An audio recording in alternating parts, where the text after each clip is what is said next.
ಶಬ್ದವಿಟ್ಟು ಶಾಂತರಾಗಿ ನೀವು ಕೇಳಿರಿ. ಹಿಂದೆ ಪಂಚಮುಂಡ್ರಾಸುರನೆಂಬ ದೈತ್ಯನು ಬ್ರಹ್ಮಲೋಕಕ್ಕೆ ಹೋಗಿ ಬ್ರಹ್ಮನನ್ನು ಕುರಿತು ಘನಘೋರವಾದ ತಪಸ್ಸನ್ನು ಆಚರಿಸಲು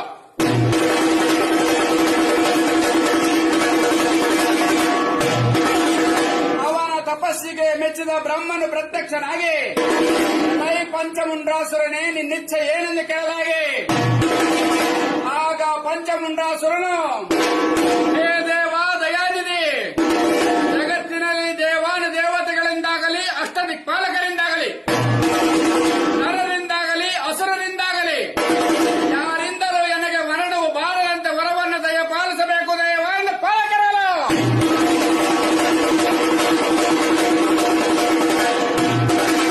ಅವನೇಚ್ಛೆಯಂತೆ ಬ್ರಹ್ಮನು ವರವನ್ನು ದಯಪಾಲಿಸಲಾಗಿ ಬ್ರಹ್ಮನ ವರದಿಂದ ಮದೋನ್ಮತ್ತನಾದ ಪಂಚಮುಂಡ್ರಾಸುರನು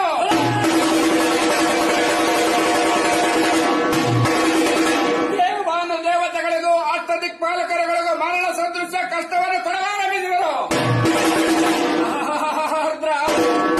ಇವನ ಕಷ್ಟವನ್ನು ತಾಳಲಾರದೆ ದೇವಾನು ದೇವತೆಗಳು ಅಷ್ಟದಿಕ್ಪಾಲಕರೊಡಗೂಡಿ ನಮ್ಮ ಶಾಂತ ಮೂರ್ತಿಯಾದ ಶಂಕರನಲ್ಲಿಗೆ ಬರಲು ಶಂಕರನು ಬಂದ ಕಾರಣವೇನೆಂದು ಕೇಳಲು ಆಗ ದೇವಾನು ದೇವತೆಗಳು ಹೇಳಿದ್ದೇನೆಂದರೆ, ಹೇ ದೇವ, ಭೂಲೋಕದಲ್ಲಿ ಪಂಚಮುಂಡ್ರಾಸುರನು ಬ್ರಹ್ಮನ ವರದಿಂದ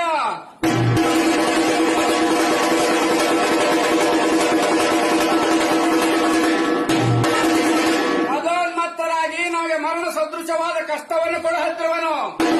ದಯಮಾಡಿ ಆ ದೈತ್ಯನನ್ನು ದಮನ ಮಾಡಿ ದೇವತೆಗಳ ಸಂಕಷ್ಟವನ್ನು ಪರಿಹರಿಸಬೇಕು ದೇವ ಎಂದು ಭಿನ್ನವಿಸಿಕೊಳ್ಳಲು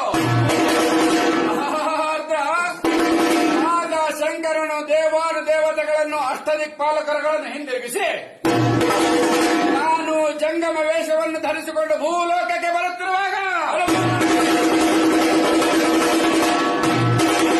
ಮದೋನ್ಮತ್ತನಾದ ಪಂಚಮುಂಡ್ರಾಸುರನು ಕೈಲಾಸಕ್ಕೆ ದಾಳಿಯನ್ನಿಟ್ಟರು.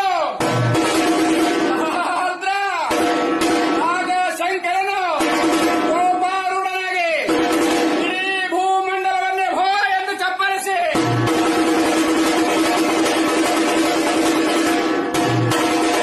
ಆ ದೈತ್ಯನ ಶಿರಸ್ಸನ್ನು ಚಳ್ಳುಗುರೆಯಿಂದ ಚಿವುಟಿ ಈ ಧರಣಿ ಬೀಸಾಡಲಾಗಿ ಸುಪ್ತಾವಸ್ಥೆಯಲ್ಲಿಯೇ ಶಂಕರನ ಲೀಲೆಯನ್ನು ತಿಳಿದ ದೈತ್ಯನು, ಓ ಶಂಕರ ಕರುಣಾ ಸಾಗರ, ಮಾಡಿದ ತಪ್ಪನ್ನು ಕ್ಷಮಿಸಿ ಈ ದೈತ್ಯನ ದೇಹವನ್ನು ಉದ್ಧಾರ ಮಾಡಬೇಕು ದೇವ ಎಂದು ಪಾಲಕರಿದನು.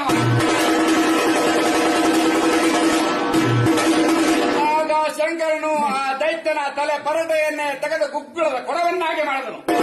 ಅವನ ಮೊಣಕಾಲನ್ನೇ ತೆಗೆದು ಕಟ್ಟಗೆಯನ್ನಾಗಿ ಮಾಡಿದನು. ಅವನ ನರಗಳನ್ನೇ ಕಿತ್ತು ಗುಗ್ಗುಳ ಕೊಡಕ್ಕೆ ಸಿಂಬೆಯನ್ನಾಗಿ ಸುತ್ತಿದನು. ಎಲುಬುಗಳನ್ನೇ ತೆಗೆದು ಚಕ್ಕೆಯನ್ನಾಗಿ ಮಾಡಿದನು. ನೆತ್ತರನ್ನೇ ತೆಗೆದು ತೈಲವನ್ನಾಗಿ ಮಾಡಿದನು. ಅಂಗೈಯನ್ನೇ ತೆಗೆದು ಜಾತಿ ಜಾಗಡೆಯನ್ನಾಗಿ ಮಾಡಿದನು. ಕಿವಿಯನ್ನೇ ತೆಗೆದು ಗದ್ದಿಗೆಯನ್ನಾಗಿ ಮಾಡಿದನು.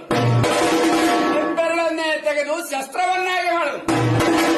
ಇಷ್ಟಾದರೂ ಸಹಿತ ಆ ದೈತ್ಯನು ಸಂಕಟದಿಂದ ನಾಲಿಗೆ ಹೊರಚಾಚುತ್ತಿರುವುದನ್ನು ಕಂಡು ಗುಗ್ಗುಳ ಕೊಡವನ್ನು